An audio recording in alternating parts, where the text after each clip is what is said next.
ছাত্র জনতার আন্দোলনের মুখে দেশ ছেড়ে ভারতে গিয়ে আশ্রয় নিয়েছেন সাবেক প্রধানমন্ত্রী শেখ হাসিনা। এখন পর্যন্ত তিনি সেখানেই আছেন। তবে কোন স্ট্যাটাসে বা পরিচয়ে অবস্থান করেছেন তা এখনো আনুষ্ঠানিকভাবে জানতে চাওয়া হয়নি বলে জানিয়েছেন পররাষ্ট্র উপদেষ্টা মোহাম্মদ তৌহিদ হোসেন। বেশ কিছু পত্রিকায় আজকে প্রকাশিত। চলুন আমরা এক নজরে বিষয়টি একটু পরখ করে আসি। শেখ হাসিনা দিল্লিতে কোন স্ট্যাটাসে আছেন জানতে চায়নি ঢাকা। ভারতে শেখ হাসিনা স্ট্যাটাস জানতে চায়নি ঢাকা। শেখ হাসিনা ভারতে কোন স্ট্যাটাসে আছেন জানে না সরকার। শেখ হাসিনা ভারতে কোন স্ট্যাটাসে আছেন জানতে চায়নি ঢাকা। অন্তর্বর্তী সরকার জানে না কোন স্ট্যাটাসে দিল্লিতে আছেন। ভারতে শেখ হাসিনা কি স্ট্যাটাসে আছেন জানে না অন্তর্বর্তীকালীন সরকার।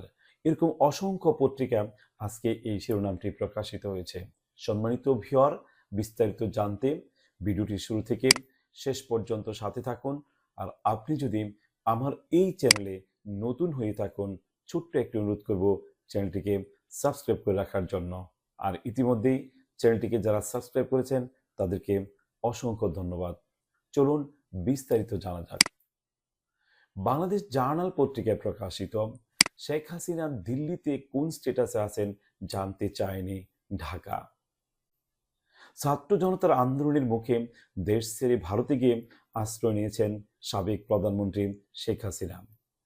এখন পর্যন্ত তিনি সেখানেই আছেন। তবে কোন স্ট্যাটাসে বা পরিচয়ে অবস্থান করেছেন তা এখনো আনুষ্ঠানিকভাবে জানতে চাওয়া হয়নি বলে জানিয়েছেন পররাষ্ট্র উপদেষ্টা মোহাম্মদ তৌহিদ হোসেন।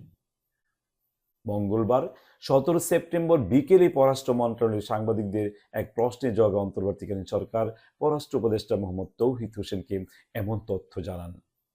পররাষ্ট্র উপদেষ্টা বলেন, শেখ হাসিনা ভারতে থাকা নিয়ে আমরা অফিসিয়ালি কিছু জানি না। শুরুতে ভারতের পররাষ্ট্রমন্ত্রী যা জানিয়েছেন সেটি জানি। তিনি খুব দ্রুত সময়ে আশ্রয় চেয়েছেন, তাকে আশ্রয় দেওয়া হয়েছে। তিনি আরও বলেন, সবকিছু আইন দিয়ে হয় না। ৪৫ দিন পার হওয়ার পরও ভারত চাইছে বলে শেখ হাসিনা সেখানে রয়েছেন। শেখ হাসিনা ভারতে কোন স্ট্যাটাসে রয়েছেন আনুষ্ঠানিকভাবে এখনো দিল্লির কাছে জানতে চায়নি ঢাকা। এর আগে গত ৫ আগস্ট ছাত্র জনতার তীব্র গণ আন্দোলনের মুখে প্রধানমন্ত্রীর পদ থেকে পদত্যাগ করে দেশ ছাড়েন আওয়ামী লীগ সভানেত্রী শেখ হাসিনা। এরপর থেকে তিনি ভারতেই অবস্থান করছেন। ক্ষমতাচ্যুত হওয়ার পর এখনো প্রকাশ্যে আসেনি সাবেক এই প্রধানমন্ত্রী। আওয়ামী লীগ সরকারের পতনের পর শেখ হাসিনা সহ তার মন্ত্রী পরিষদের সদস্য আওয়ামী লীগের নেতাকর্মীদের নামে অসংখ্য হত্যা মামলা দায়ের করা হয়েছে।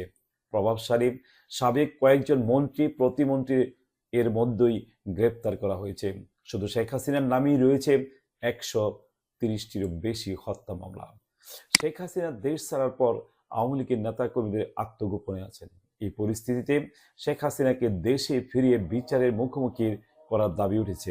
তবে ভারতের সাথে বাংলাদেশের বন্দি বিনিময়ের যে চুক্তি আছে তাতে যদি কোনো পক্ষ মনে করে অভিযোগ রাজনৈতিক উদ্দেশ্য প্রণীত, তাহলে চাইলে প্রত্যাবর্তনের বিষয়টি এড়িয়ে যাওয়ার সুযোগ আছে। অন্তর্বর্তী সরকার এরই মধ্যে জানিয়েছে সাবেক প্রধানমন্ত্রী শেখ হাসিনাকে বিচারের মুখোমুখি করতে ফিরিয়ে আনার বিষয়ে ভারতের উপর চাপ প্রয়োগ করা হবে।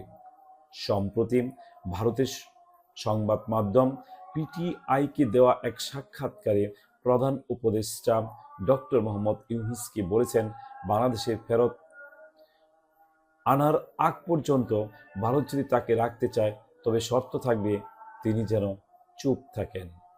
ব্রিফিংয়ে পররাষ্ট্র উপদেষ্টা মোহাম্মদ তৌহিদ হোসেন জানান, প্রধান উপদেষ্টা আসন্ন নিউ ইয়র্ক সফরে জাতিসংঘ সাধারণ পরিষদের সাইডলাইনে পাকিস্তান সহ বেশ কয়েকটি দেশের সরকার প্রধানের সঙ্গে তার বৈঠক হতে পারে। ভিডিওটি যদি ভালো লেগে থাকে অবশ্যই আপনাকে একটা অনুরোধ করবো, চ্যানেলটিকে আমাকে যারা এখনো সাবস্ক্রাইব করে নাই সাবস্ক্রাইব করবেন, একটা লাইক দিবেন, একটা কমেন্টস করবেন। যদি আর ভালো লেগে থাকে অবশ্যই শেয়ার করে বিষয়টি সকলকে জানার সুযোগ করে দেবেন। সবাই ভালো থাকবেন। আল্লাহ হাফেজ।